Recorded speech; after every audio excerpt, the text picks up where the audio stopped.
En plena prohibición norteamericana, donde los imperios delictivos se forjaban con licor ilegal y charcos de sangre, un joven irlandés se alzó como el espanto más impredecible y brutal de Nueva York. Fue una fuerza de la naturaleza que desafió a los señores de la mafia en su propio juego.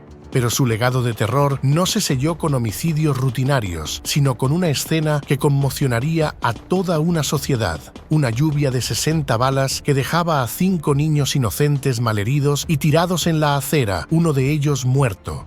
Este acto le ganó su célebre apodo, que rendía honor a sus infamias. Y en medio del auge de negocios discretos, su arrogancia y violencia espectacular lo convirtieron en un paria, incluso entre sus colegas.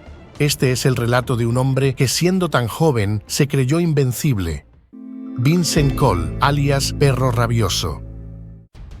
A las 6:30 de la tarde de aquel 28 de julio de 1931, un sedán verde polvoriento con Vincent Cole y 5 cómplices, entre ellos Frank Giordano, circulaba a toda velocidad por la calle 107 Este entre la Segunda y Tercera Avenidas, en el Harlem español.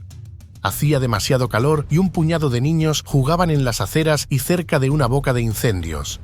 También se encontraba por allí Joseph Joey Rao, un contrabandista que había tenido un altercado previo con ese tal Vincent.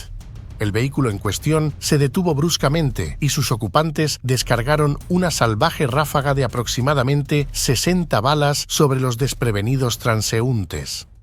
Joey Rao, el blanco previsto, logró refugiarse en las escaleras de un portal y escapó mientras el automóvil aceleraba y las armas disparaban desde sus costados. El sonido del tiroteo fue, cuanto menos, ensordecedor. Hombres y mujeres se arrojaron al pavimento o corrieron a cubrirse, pero los niños, asustados y desorientados, corrían en círculos justo en la línea de fuego. Un puesto de limonada fue destrozado, aunque su joven vendedor resultó ileso. La lluvia de balas destrozó ventanas, astilló ladrillos y se incrustó en las paredes interiores de las viviendas a lo largo de la manzana. Cuando regresó la quietud, 5 niños yacían gravemente heridos en las aceras. Michael Vangeli, en particular, de 5 añitos e hijo de inmigrantes italianos, fue declarado muerto en el hospital Beth David pocas horas después. Había sido trasladado de urgencia por un impacto de bala que recibió en la cabeza y sometido a transfusiones y cirugía durante 6 horas, pero los esfuerzos médicos fracasaron. Otra de las víctimas fue su hermanito Salvatore, 2 años mayor que él, quien resultó gravemente herido en el abdomen, al igual que Michael Bevilacqua, de 3 años, quien recibió 2 disparos en un cochecito de bebé acurrucado, y Samuel Divino, de la misma edad del difunto, tras recibir un impacto en la pierna. Florence D'Amelio, ya adolescente, recibió un roce en el hombro mientras intentaba proteger a un niño más pequeño. Lo cierto es que fue un escándalo público, con múltiples titulares acaparando la prensa local.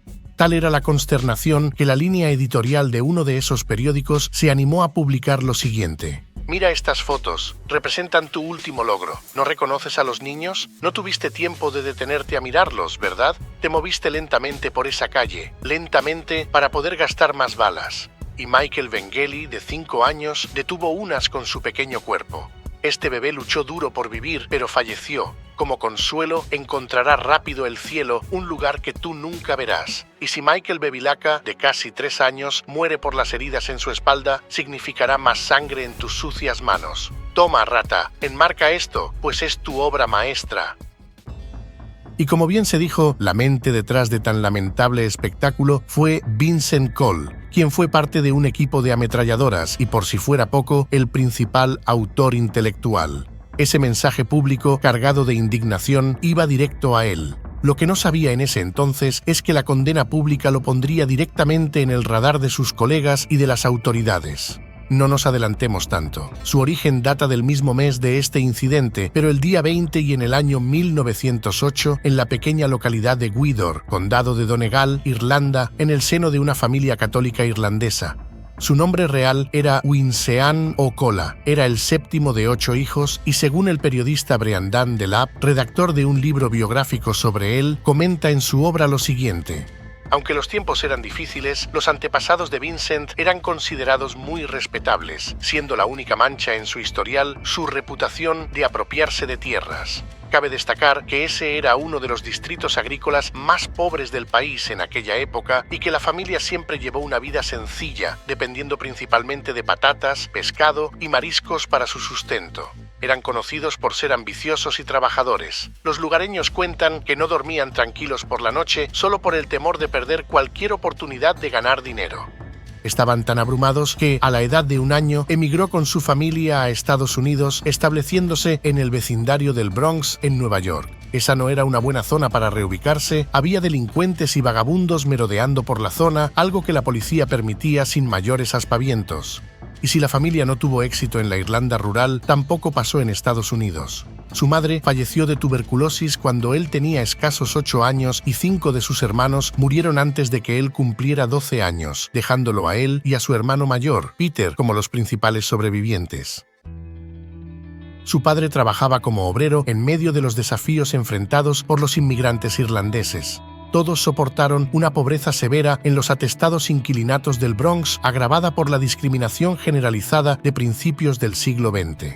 Y con el fallecimiento de su padre en 1919, él y su hermano fueron colocados en orfanatos católicos. A pesar de todo, tuvieron algo de suerte. Fueron acogidos por unos parientes, incluyendo una tía en Hell's Kitchen, lo que los expuso aún más al duro ambiente callejero, pues acontece que ella y su esposo estaban involucrados en la delincuencia. No fueron un buen ejemplo para aquellos muchachos. Por situaciones como esta, su educación temprana fue limitada y turbulenta. Asistió a escuelas católicas, pero fue expulsado de múltiples instituciones debido a problemas de conducta. Finalmente, abandonó sus estudios comenzando la secundaria. En su lugar, se volcó a la vida callejera del Bronx, que moldeó su agresiva visión del mundo y sus primeras asociaciones con pandillas juveniles locales. Una de ellas se habría llamado The Gophers, y aunque no está demasiado documentada, sí se sabe que era de afiliación irlandesa-estadounidense, bastante violenta, que tenía su base en Hell's Kitchen y notoria por sus incursiones en extorsión y robo. Como miembro de bajo nivel, le correspondían tareas básicas como hacer recados para sus superiores jerárquicos, participar en asaltos a peatones y tenderos y perfeccionar tácticas de intimidación contra rivales y deudores. Allí hizo amigos como Mike y Fiore Basile, Domenico Dierno, Luis Bifano y Pasquale del Greco, futuros asociados. Pero, como señala Breandan Delap, no todo era cooperación. Sentía especial aversión por un chico judío mayor que él, al que consideraba un vago y un canalla. Ese muchacho, llamado Arthur Flegenheimer, más tarde conocido como Dutch Schultz, sería clave en el ascenso de Cole. Igualmente, estuvo expuesto a otro tipo de amenazas. Por ejemplo, eventualmente contrajo tuberculosis y fue enviado a una casa de convalecencia en Otisville, en el condado de Orange. Si bien el propósito era recuperarse, escapó de allí y a pesar del frío exterior y su precario estado físico, pasó finales de otoño y principios de invierno en la calle. Finalmente, le diagnosticaron la enfermedad y permaneció varios meses en el hospital municipal hasta que recuperó algo de salud. Así debió ser porque sus primeras detenciones ocurrieron poco después, a sus 16 años. Si se quiere, era el preludio de lo que venía. Las ofensas a la ley que le achacaban incluían pequeños hurtos y ausentismo escolar. Siguió delinquiendo durante un tiempo, pero en agosto de 1926, un tribunal lo condenó a un centro correccional juvenil en Elmira, estado de Nueva York. Aunque este lugar estaba concebido para delincuentes juveniles con el fin de rehabilitarlos bajo métodos sencillos y afectuosos, la brutalidad y la tortura eran moneda corriente en todo el centro. Los reclusos a menudo se golpeaban y violaban entre sí y los guardias recurrían a los porrazos y vejaciones para contenerlos. Es evidente que solo aprendió más habilidades criminales entre esas paredes. Las autoridades del centro concluyeron que carecía de moralidad y dedicación al trabajo. De hecho, cuando lo liberaron, rápidamente se dedicó a la delincuencia y fue enviado de nuevo a prisión. Finalmente, en 1929, abandonó Elmira para siempre. Y lo hacía con un solo objetivo. Era el apogeo de las guerras de contrabando de licor de la era de la prohibición y él, que ya sabía desde hace años el negocio que había detrás, quiso formar parte de ello. A ver, que justo por esos tiempos, el tráfico ilegal de alcohol en la Gran Manzana alcanzaba su máxima sofisticación y rentabilidad. Las redes de contrabando operaban con estructuras formales que abarcaban desde la importación clandestina desde Canadá y el Caribe hasta destilerías ocultas en la ciudad, suministrando bebidas indebidas a la extensa red de speakeasies que proliferaban en Manhattan y Brooklyn. Quienes se dedicaron a ese oficio amasaron ganancias extraordinarias, manejando flujos de efectivo multimillonarios y empleaban a miles de personas, directa e indirectamente. Esta lucrativa economía ilegal alimentó la violencia entre bandas por el control de territorios y rutas y se sustentó en una corrupción generalizada de policías y funcionarios. En ese contexto, Arthur Flegenheimer, ese muchacho al que no soportaba desde hace tanto, ya ostentaba un imperio centrado en la distribución ilegal de cerveza y el control de speakeasies en el Bronx. Su motivación, más temprana que la de Cole, fue bastante similar. Era un ladrón de poca monta que se metió en el negocio en pleno auge de la prohibición. Junto a su socio, llamado Joey Noe, abrieron una licorería con dinero que ganaron robando. Contrató a los matones más rudos de la zona para controlar el oficio en torno a su propia tienda. Finalmente, tuvo un imperio de destilación y venta y los dueños de muchas tiendas estaban bajo su control. Básicamente, los camareros tenían que pagarle alquiler o les sucederían cosas espantosas. Fue así como Vincent, al dejar atrás Elmira, buscó trabajo en la banda de su antiguo rival. Claro, lo hizo de una forma muy particular. Primero, empezó a espiar a la novia de su posible contratante en su propio complejo, razón por la cual Schultz le disparó a través de su guardaespaldas un pistolero llamado Bo Weinberg para darle una lección. No logró doblegarlo y causó tal impresión en el alemán que estuvo dispuesto a limar viejas asperezas y contratarlo como sicario. Rápidamente, su superior jerárquico reconoció el temperamento agresivo y las habilidades callejeras de su nuevo matón. Cobraba dinero de protección a las speakeasies del Bronx que se resistían a comprar el alcohol de contrabando de su jefe. Eliminaba rivales que invadían su territorio y salvaguardaba figuras clave dentro de la organización. También se encargó de proteger los envíos de la mercancía contra intrusos, asegurando la entrega segura en medio de una feroz competencia de pandillas rivales, y coordinaba acciones ofensivas para expandirse, incluyendo el secuestro de cargas de competidores para interrumpir sus líneas de suministro y redirigir ganancias. Como uno de los pocos matones irlandeses en quien su jefe confiaba, participó en tareas violentas que solidificaron el dominio de su grupo en el comercio cervecero. Uno de los más pavorosos fue contra dos hermanos irlandeses, John y Joe Rock, quienes vendían licores mucho antes de que estos personajes se dieran a conocer. Ya que se negaron a pagarle el diezmo a su jefe, Cole se vio obligado a vengarse.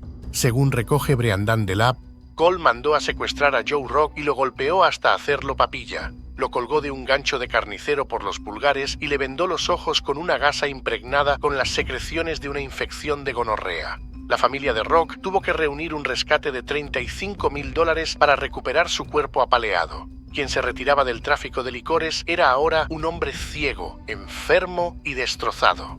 El viaje de ida y vuelta de Joe Rock al infierno fue la primera incursión de Cole en el mundo del secuestro mafioso.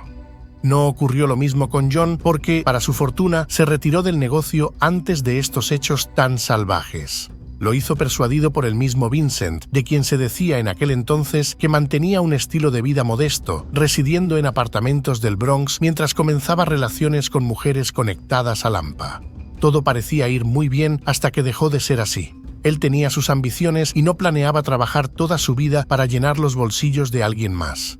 Lo cierto es que Vincent era algo testarudo, no siempre estaba dispuesto a escuchar órdenes y creía conocer mejor el negocio al que pertenecía, y su jefe lo exprimía al máximo y no quería que ningún subordinado tomara ventaja.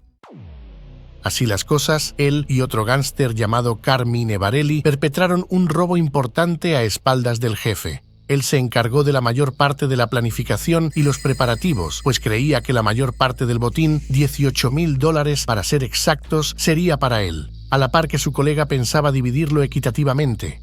Una vez surgida la intriga, este último acudió a Schultz en busca de ayuda y al final, el jefe, que no tuvo nada que ver, se llevó un tercio del botín. Cole y Varelli solo recibieron $6,000 cada uno.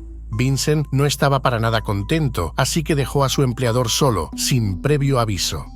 Conquistó a gánsteres descontentos de entre los partidarios de su antiguo superior y mató a Varelli cuando éste le filtró al traicionado que su viejo subordinado competía con él.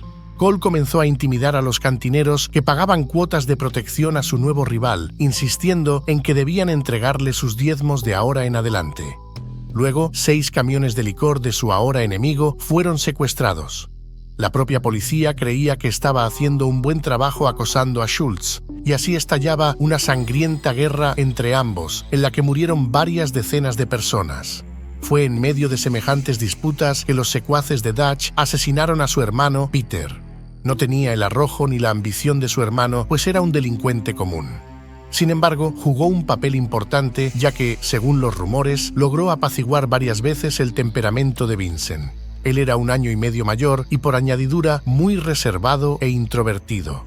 El deceso ocurrió el 30 de mayo de 1931.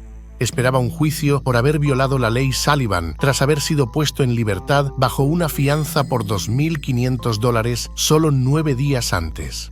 En todo caso, la víctima fatal recorría ese día las calles de Harlem. Al volante del vehículo de Dominic Odierno, cerca de la calle 111 con St. Nicholas, su ruta se cruzó con la muerte, pues de la nada emergió otro carro. 4 hombres lanzaron 4 destellos de fuego que perforaron el parabrisas. Cada bala lo encontró. Herido y haciendo uso de sus últimas fuerzas, giró el volante en un intento desesperado por huir. El motor rugió, los neumáticos chirriaron, pero el destino ya estaba escrito. Se estrelló contra un muro, sellando su viaje final hacia la avenida Marion 2201, el hogar en el Bronx que nunca alcanzaría. La biografía escrita por Delap revela lo siguiente. Su certificado de defunción registra que la causa determinante de la muerte fue una hemorragia en el lado izquierdo del tórax causada por heridas de bala en la parte izquierda de la espalda, el pulmón izquierdo y las venas pulmonares. Tenía solo 24 años de edad. La guerra era tan incipiente que las autoridades creyeron que se trataba de un hecho aislado. Inclusive confiaban en que Peter seguía bajo las órdenes de la mente detrás de su homicidio, y el hermano del difunto, aunque siempre había sido cruel, ahora se encontraba descontrolado. La venganza fue inmediata y sangrienta. En la madrugada del día siguiente, el último del mes, Genaro Chin Atari, cobrador del judeo alemán, fue asesinado a tiros. 2 días después, un tiroteo entre vehículos rivales en la calle 177 dejó a un hombre de la banda de Cole herido. Esa misma noche, este último lideró el sabotaje de un taller de Schultz, destruyendo camiones y máquinas tragamonedas. Poco después, Luis de Rosa fue hallado muerto con 5 disparos en la cabeza, y el 8 de junio apareció el cuerpo del camionero John Jacapraro, asimismo con 5 balas. Casi un mes después, Abe Rosenberg, otro integrante del clan enemigo, fue encontrado apaleado y con un disparo en la cabeza. La guerra entre bandas se intensificaba. Sí, tal cual. El propio Schultz no tuvo más remedio que recibir a la policía en su casa solo para protegerse. Pero ese junio, Cole secuestró a Big Frenchy, como se conocía a George Jean Demange, un pez gordo del mundo amponil y socio del no menos peligroso Owney Madden, alias The Killer, traducido como el asesino. Aquel 15º día del mes, llevó a cabo el secuestro en pleno Manhattan. Contactó a Owney a través del propio Big Frenchy, proponiéndole una reunión en Broadway con la calle 50 para supuestamente hacer negocios. El subordinado acudió sin sus guardaespaldas. Allí lo interceptó y a punta de pistola y a plena luz del día en una calle concurrida lo obligó a subir a un carro. Durante el trayecto, el secuestrador llamó a Madden desde un teléfono público. Exigió un rescate por $100.000 antes de medianoche, amenazando con asesinar a Demange si no se cumplía. Su destinatario, furioso pero sin alternativas, logró reunir apresuradamente $37.500 en efectivo, incluyendo $20.000 de activos liquidados y dinero de su propio bolsillo. Cole se presentó en el club para el que trabajaba su secuestrado a la hora señalada, desafiando la tensa presencia de sus matones.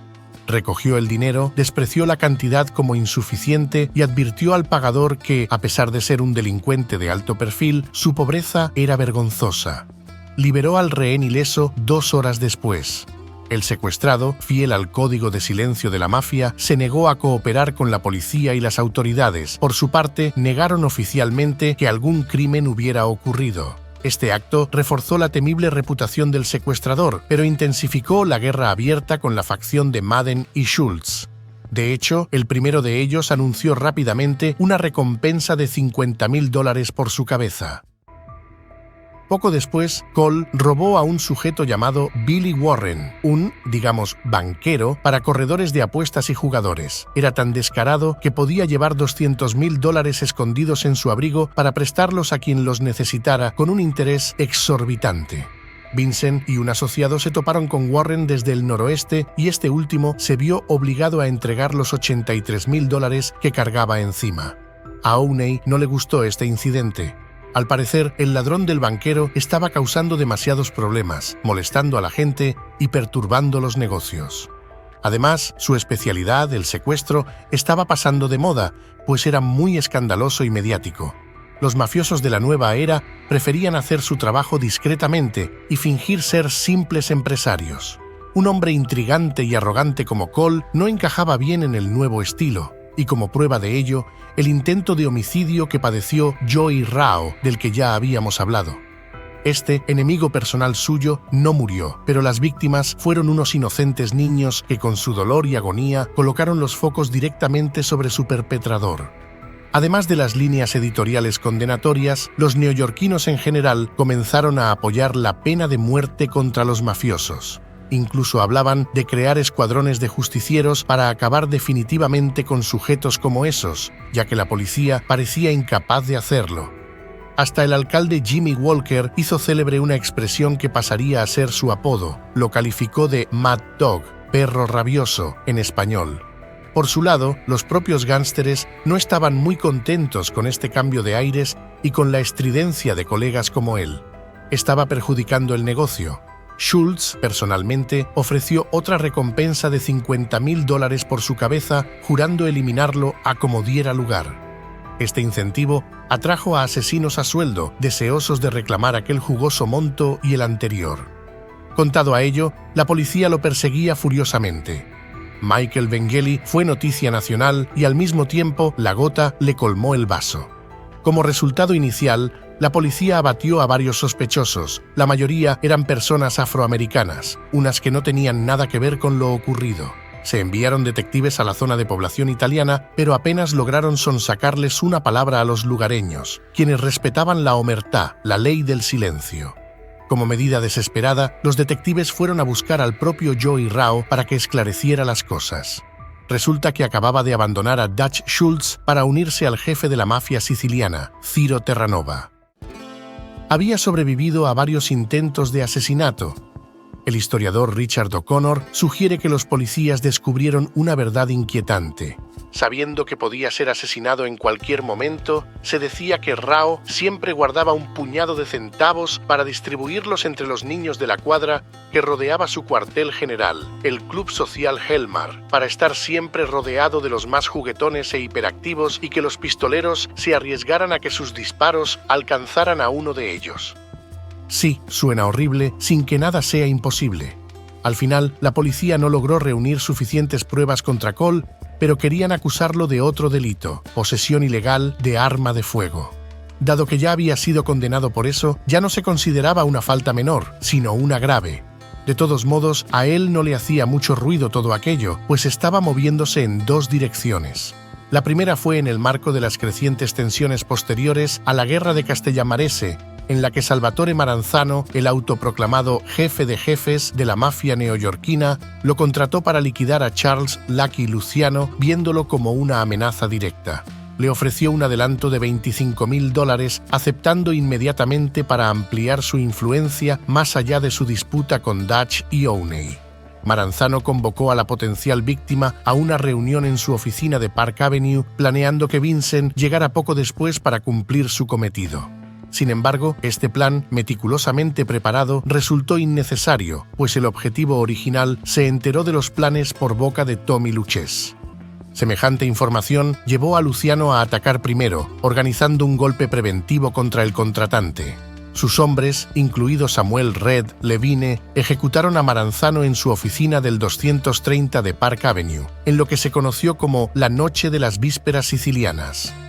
Cole, que sí llegó al edificio para realizar el homicidio, huyó del lugar tras encontrarse con los asesinos y mantuvo un perfil bajo, evitando una confrontación inmediata con la emergente estructura de poder de Luciano. En realidad, todo esto comprometió aún más su posición en medio de sus rivalidades preexistentes. El fracaso intensificó las amenazas contra él, con el nuevo jefe de la mafia neoyorquina uniéndose a Schultz y a Madden para ofrecer recompensas por su cabeza. Era un pez demasiado gordo en su contra, y como segunda dirección estaba pescando oportunidades en los territorios de Jack Legs Diamond, otro enemigo jurado de su antiguo jefe.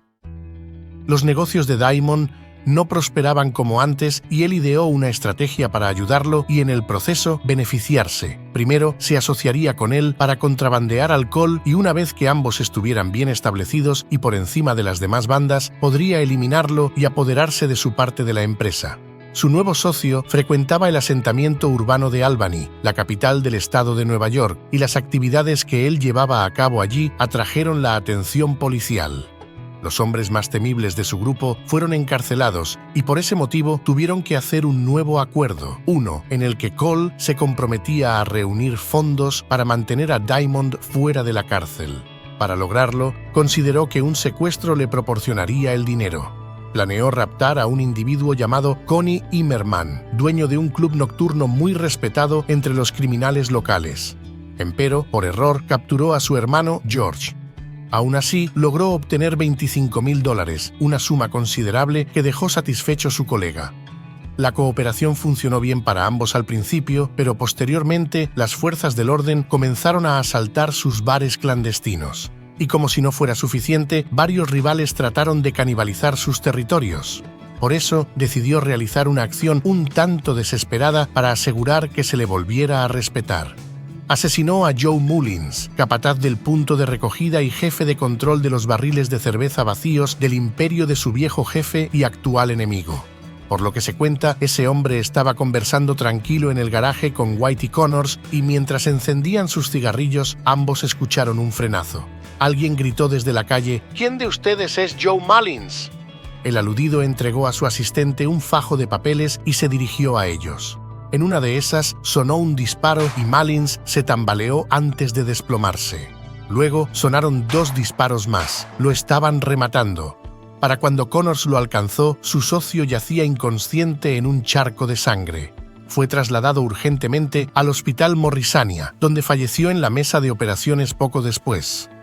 La noticia del tiroteo llegó de inmediato a la Brigada de Homicidios del Bronx, bajo el mando del inspector jefe adjunto Henry Brookman. Fueron muy efectivos. Los detectives avistaron la matrícula del automóvil de los homicidas y rastrearon el vehículo, logrando así capturar a Vincent Jimmy DeLucia, uno de los secuaces de Cole. Fue sometido a un interrogatorio cruzado, aunque es difícil precisar si se obtuvo alguna información relevante.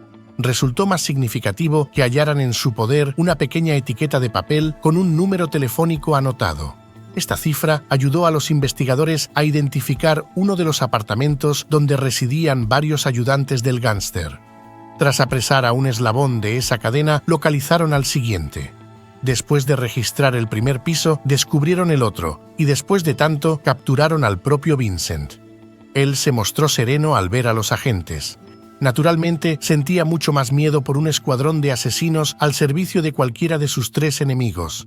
Las autoridades no lograron intimidarlo. Más bien, sentía que en prisión estaría a salvo. Un testigo, un obrero que presenció la fechoría, identificó al subordinado de Cole, Dominic Odierno, junto con Frank Giordano como los homicidas de Joe Mullins. Entre ambos, el último ejercía un rol multifacético, responsable de los preparativos logísticos para los delitos. Para los investigadores, era lógico que él fuera el conductor. Ambos fueron hallados culpables y el 3 de diciembre recibieron sentencia de muerte, destinándose posteriormente a la silla eléctrica en la penitenciaría de Sing Sing. Dutch Schultz estaba descontento con este veredicto, convencido de que aquellos hombres no eran los responsables. Parece que Odierno trabajaba encubiertamente para él, actuando como su espía en las filas de Vincent.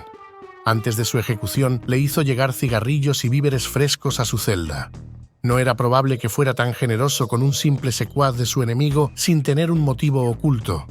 Poco después de la condena, Cole mismo fue procesado por el homicidio de Michael Vangeli. Durante este procedimiento, Legs Diamond fue despachado al más allá. Sus asesinos nunca fueron hallados, aunque era evidente que muchos gángsteres en Nueva York tenían razones para quererlo muerto, empezando por el alemán. Volviendo a Vincent, las autoridades estaban resueltas a condenarlo a la pena capital, pero fracasaron.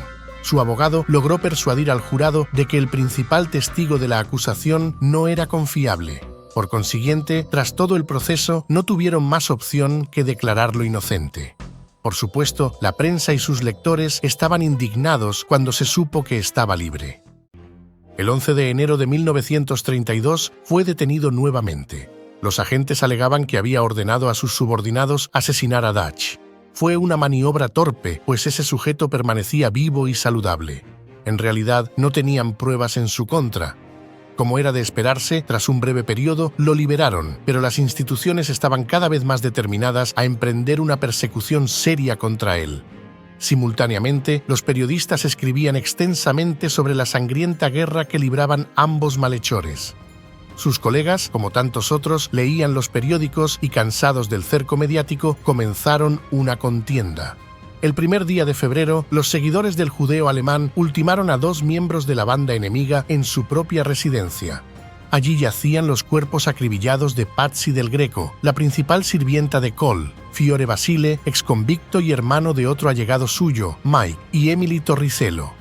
Probablemente los sicarios intentaban eliminar al cabecilla, pero al no encontrarse presente, se conformaron con sus subalternos. Realmente, él respondió a las crecientes amenazas cambiando frecuentemente de domicilio entre Manhattan y el Bronx, rodeándose de guardaespaldas armados y exhibiendo una paranoia creciente que lo aisló de posibles aliados. Eso sí, esta masacre no frenó sus ambiciones de dominar el hampa neoyorquina. Los demás gánsteres se volvieron extremadamente nerviosos por la manera en que atacaba sus bares clandestinos. Al parecer, pretendía apoderarse del negocio del alcohol mediante la fuerza. Owney y Dutch eran los más preocupados. Sobre este último, el reportero Arthur James Pegler destacó en un artículo de prensa: Cole se jacta de tener a Schultz prófugo y de que sus seguidores aspiran a erradicar toda oposición en Manhattan, el Bronx y Brooklyn a su propia supremacía en el tráfico de alcohol. Se han reportado numerosos casos en los que sus asaltantes han destrozado bares clandestinos bajo el control de Schultz, mientras sus guardias se mantenían al margen sin oponer resistencia. Por su parte, muchos de los locales de la zona dependían de Madden y sus fábricas ilegales para su suministro de cerveza, siendo por tanto una figura de extraordinaria influencia en el entorno delincuencial. Cole lo presionaba bastante, exigiéndole una parte de las ganancias de las cervecerías como tributo por protección. Solo obtuvo una negativa. Por ello, optó por secuestrar a Jack Marron, casado con la hermana de Owney, y demandar $100,000 como rescate. Sin embargo, no llegó a raptar a aquel hombre, solo realizó una llamada telefónica amenazando con asesinarlo si no se le pagaba esa cantidad en un plazo determinado. Las circunstancias cada vez eran más tensas y en la tarde del 8 de febrero, Vincent se dirigió a Sunnyside, en Queens, donde tenía unos conocidos con los que atendería unos pendientes.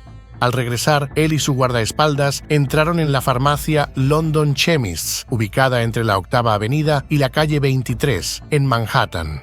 Accedió a una cabina telefónica para llamar a Madden, pero no logró comunicarse con él. La persona que respondió mantuvo una larga conversación, ganando tiempo para facilitar un golpe que se estaba gestando. Él seguía hablando por teléfono cuando el automóvil de los asesinos llegó al local. Su acompañante se acobardó, pues al ver a los armados entrar, huyó a toda velocidad.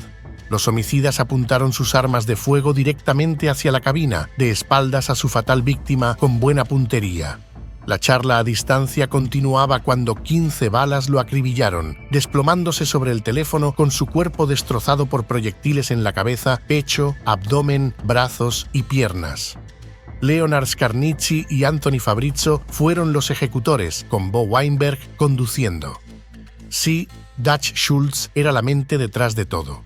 Ninguno de ellos tendría una vida larga, pues desaparecieron en el transcurso de los próximos 3 años en circunstancias diversas. En todo caso, el dueño de la farmacia descubrió el cadáver pasados pocos minutos. Fue enterrado en el cementerio St. Raymond del Bronx tras un funeral algo concurrido. Sus 2 enemigos principales enviaron una corona con la inscripción "de parte de los muchachos". La policía sospechó que el difunto, todo un maleante a pesar de sus 23 años, fue atraído por un traidor, posiblemente su guardaespaldas, en medio de disputas que incluían por lo menos 2 recompensas. Con la muerte de Vincent Mad Dog Cole, el submundo de Nueva York entendió el mensaje. La locura no tenía lugar en un negocio que exigía control. Él no cayó por moral ni por justicia, cayó por volverse impredecible. En el crimen organizado no sobrevive el más violento, sino el que sabe obedecer las reglas no escritas. Cole las rompió todas y pagó el precio. Pero su muerte no cerró la historia, la sombra detrás del gatillo seguía en pie y el verdadero poder seguía intacto, concentrado en un solo nombre: Dutch Schultz, el hombre que dominó Harlem a sangre y dinero. Si quieres entender dónde movía realmente los hilos y cómo terminó uno de los capos más temidos de Estados Unidos, te dejo en pantalla el siguiente video con su historia completa.